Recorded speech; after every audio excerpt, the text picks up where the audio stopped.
Baik, assalamualaikum warahmatullahi wabarakatuh. Baik, kali ini saya ingin membahas bagaimana prinsip menjadi seorang guru yang disenangi oleh murid-murid, meskipun kita guru tersebut berhadapan dengan murid-murid yang berbagai macam perilakunya, berbagai macam tingkahnya, ya.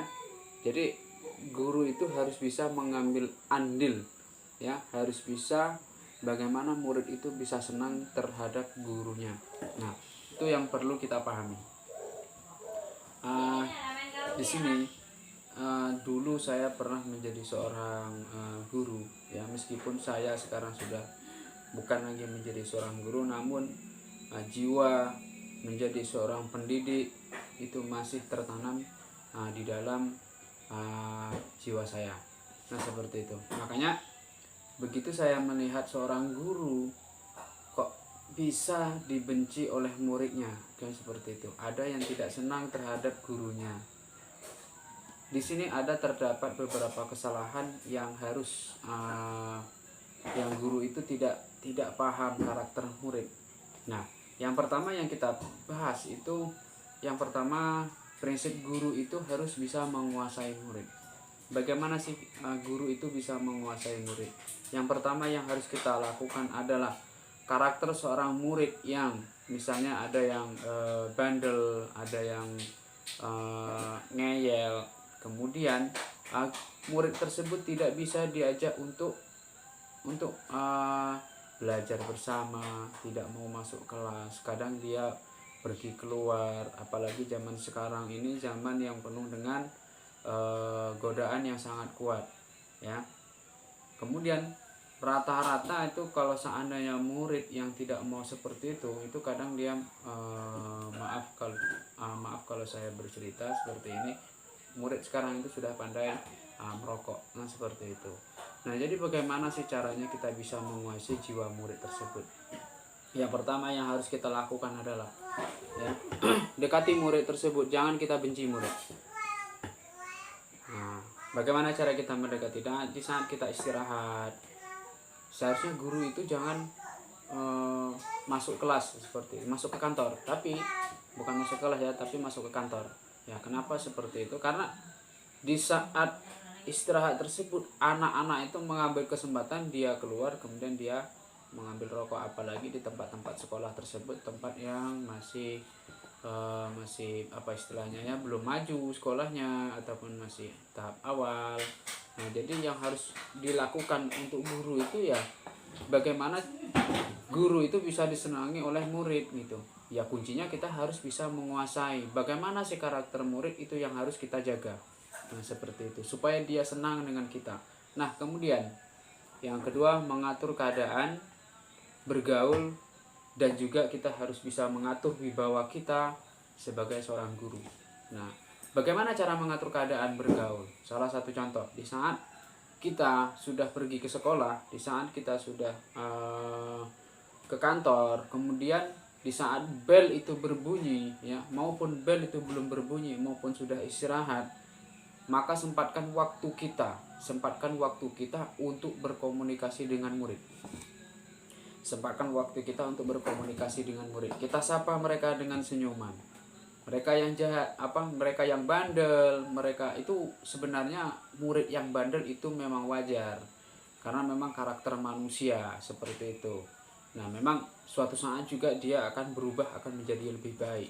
Cuman dikarenakan pikirannya masih muda, jiwanya masih muda, jadi wajar kalau seperti itu. Namun bagaimana guru itu, ya, di saat dia bergaul, murid yang bandel bisa nurut dengan guru tersebut.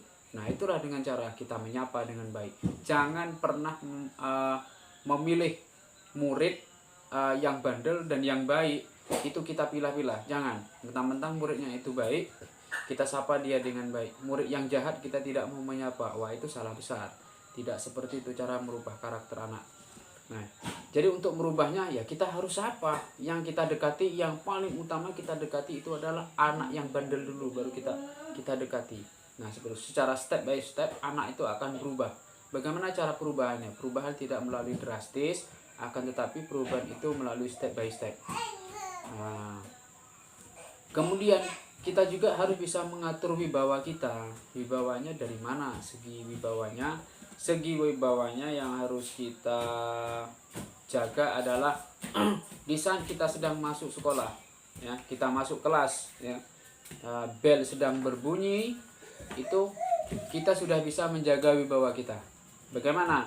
Karakter menjadi seorang guru ada waktunya, karakter kita di saat berteman dengan murid ya ada waktunya. Di saat kita masuk kelas, di saat pelajaran itu sudah dimulai, maka wibawa kita sebagai seorang guru kita harus menjadikannya, harus kita utuhkannya. Nah, seperti itu. Itulah guru itu harus bisa menjaga wibawa di saat dia masuk sekolah. Meskipun di luar sekolah itu harus bisa dijaga. Nah, kemudian yang ketiga selanjutnya memotivasi murid di dalam kelas maupun di luar kelas, ya. Terkadang kita sebagai seorang guru kita hanya bisa memotivasi murid hanya melalui motivasi, akan tetapi penekanan di dalam ucapan kita terhadap murid sehingga murid itu terketuk hatinya itu kurang. Itu saya sering sekali melihat seperti itu sangat jarang. Nah, bagaimana sih cara memotivasi murid itu? Memotivasi murid itu banyak caranya dan banyak tempatnya yang harus kita lakukan. Yang pertama yang harus kita lakukan di saat kita memotivasi murid, ya, di saat lonceng kelas itu berbunyi, guru itu masuk, ya, berikan dia motivasi sebelum pelajaran itu dimulai. Nah, itu caranya. Itu yang pertama. Bagaimana jenis motivasinya itu terserah masing-masing seorang guru. Nah, yang kedua, di saat 10 menit pelajaran mau selesai, mau istirahat, ya, itu sempatkan memotivasi murid selama 5 menit ataupun 10 menit. Berikan dia motivasi supaya jiwanya itu bangkit. Nah, seperti itu. Itulah kita memberikan motivasi juga. Kemudian di saat istirahat, kalau sewaktu saya menjadi seorang guru, sewaktu saya menjadi seorang pendidik, itu saya jarang sekali masuk ke kantor. Memang, kenapa? Karena tujuan saya bagaimana cara mendekati murid itu bisa senang dengan saya, murid itu bisa suka sama saya, dan alhamdulillah itu trik saya berhasil saya praktekkan. Nah, seperti itu. Apa yang harus kita bicarakan di luar sekolah terhadap murid?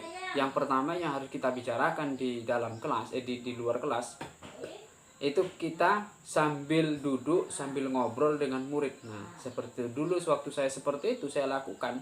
Saya duduk di kursi sendiri, nanti tanpa saya ajak, tanpa saya pengaruhi, murid dengan sendirinya dia datang.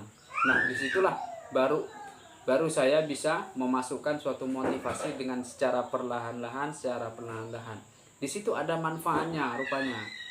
Ya, manfaatnya yang pertama, di saat anak itu sedang istirahat, ya, mereka kan biasanya anak itu mengambil kesempatan keluar, kadang yang bandel merokok, kadang ada yang keluar sekolah itu tanpa izin. Nah, seperti itu, ya. Tapi di sini saya lakukan seperti itu, berbicara kepada anak-anak yang bandel, ya. Jadi yang seharusnya dia itu kegiatannya merokok di luar, ya kan, ataupun di mumpet entah di mana-mana. Jadi karena saya lakukan seperti itu, anak tidak ada waktu untuk merokok. Nah, salah satunya untuk mencegah ya seperti itu. Nah, makanya kita harus memahami situasi bagaimana murid itu bisa senang dengan kita.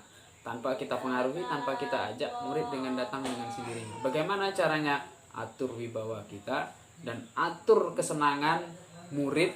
Kita bisa mengikuti cara murid dan kita tidak boleh mengikuti 100% murid itu seperti apa. Nah, kemudian mendekati murid. Jangan memarahi murid yang salah. Nah, kebanyakan guru, ya, kalau saya lihat nih ada sebagian seorang guru ataupun siapa, ada murid yang salah itu dimarah-marahin. Itu tidak seperti itu caranya. Ada murid yang salah, seharusnya didekati. Bagaimana cara pendekatannya? Itu trik masing-masing, cara melakukannya seperti apa. Nah, ya, saya juga sudah mempraktekkan. Saya tidak mau marah terhadap murid, dan juga pernah juga saya melakukan marah, ya, marah saya. Tapi marahnya saya ya habis di situ saja, ya seperti itu, di tempat itu saja habisnya. Jadi saya tidak ada dendam terhadap murid. Jadi murid itu setelah saya marahi, ya, setelah saya marahi, saya meminta maaf dengan dia. Loh, kok bisa? Seharusnya kan murid yang meminta maaf duluan. Nah, inilah yang namanya feedback, ya. Kita harus bisa mengambil positifnya. Bagaimana cara memancing ikan supaya ikan itu bisa dapat. Dan alhamdulillah setelah saya lakukan seperti itu, kebanyakan murid mengatakan sebenarnya bukan kesalahan dari Bapak, tapi kesalahan itu dari saya, Pak. Seharusnya saya yang minta maaf duluan. Nah, itu pancingan. Nah, seperti itu. Jadi guru itu harus bisa memancing murid seperti apa, dia bisa menghargai kita. Nah, seperti itu. Kemudian guru juga harus membudayakan bersalam bersama murid. Nah, seperti itu. Kok bisa? Nah, itulah, kita harus bisa mengatur kesopanan anak. Kita bisa mengajari kesopanan anak. Jadi anak itu apabila kita sudah ajari dengan hal-hal yang positif secara berangsur-angsur, insya Allah saya yakin anak itu akan dengan senang, anak itu akan suka dengan kita, dengan cara kita, ya. Sehingga sampai sekarang apabila kita sudah melakukan hal yang seperti itu, kita keluar pun, kita pergi kemana pun, apabila kita sudah bertemu, banyak murid yang menyapa kita, bahkan dia masih menghormati kita sebagai seorang guru. Kenapa? Karena kita dulunya seperti itu. Makanya menjadi seorang guru kita harus bisa menguasai murid. Jangan sampai kita mengikuti ego kita.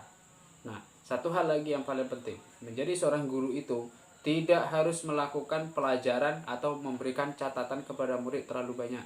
Tidak perlu seperti itu, ya. Itu sistemnya sistem zaman dulu. Kalau saya berpikir itu sistem zaman dulu. Tapi berikan bagaimana caranya murid itu di saat masuk dia tidak bosan dengan kita. Ada beberapa trik yang harus kita lakukan. Tergantung jiwa guru tersebut bagaimana. Nah, ya. Ini kadang kita memberikan pelajaran kepada murid itu sampai 3 lembar, 4 lembar catatan. Jadi murid itu merasa bagaimana? Merasa muntah, merasa mual jadinya. Kenapa? Karena setiap hari masuk ya catatannya seperti itu. Jangan, kalau bisa kita tidak perlu seperti itu, tapi berikanlah anak-anak itu di saat kita masuk pelajaran, kita berikan pancingan, pola pikir mereka itu yang kita pancing. Nah, seperti itu. Bukan buku yang harus kita bacakan, kemudian anak disuruh mendengar. Nah, jadi seorang guru juga di saat masuk sekolah, ya, di saat masuk kelas, pas bel berbunyi, ya, itu bagaimana caranya seorang guru itu menimbulkan permasalahan di dalam pelajaran. Jadi bagaimana anak itu bisa menyelesaikan, karena guru yang menimbulkan masalah, anak yang menyelesaikan. Intinya guru yang bertanya, murid yang menjawab. Nah, seperti itu. Istilahnya kita memancing pelajaran itu, kita minta pendapat, ataupun kita pura-pura kita nggak tahu gitu, seperti itu. Jadi setiap anak itu kita tunjuk, jangan pernah memandang, jangan pernah memilah-milah murid yang ingin menjawab. Jika perlu kita tunjuk dia, kita ajari dia berlatih di dalam berbicara. Ini sekarang banyak yang dilakukan oleh seorang guru, itu tidak pernah melatih muridnya dalam berbicara. Berbicara itu sangat penting. Berbicara itu sangat penting dimanapun keadaannya, dimanapun keberadaannya. Seseorang itu butuh pintar dalam berbicara. Nah, jadilah seorang guru yang baik. Jadilah seorang guru yang bisa menguasai muridnya, disenangi oleh muridnya, di saat dia ada maupun dia sudah keluar dari muridnya. Jadi guru itu merupakan suatu pondasi untuk mendidik murid-muridnya. Karena pendidikan itu untuk tidak sekarang, tapi untuk nantinya. Tanamkan jiwa seorang murid yang bisa mengenang gurunya selama-lamanya. Sekian, terima kasih dari saya. Jika ada dari perkataan saya yang menyakiti, yang menyinggung dari perasaan-perasaan guru yang ada di seluruh Indonesia ini, itu merupakan trik saya, itu pendapat saya, ya, itu istilahnya sudah saya lakukan, sudah saya buktikan, sudah saya tes, ya, dan alhamdulillah hasilnya itu sangat positif. Juga saya pernah menghadapi murid yang lebih bandel lagi, alhamdulillah dengan izin Allah semuanya berjalan dengan lancar. Murid sekarang pun menjadi menghormati, meskipun saya sudah tidak menjadi seorang guru, murid tetap menghargai saya, tetap menelpon saya, tetap berjalan di rumah saya sampai sekarang, alhamdulillah.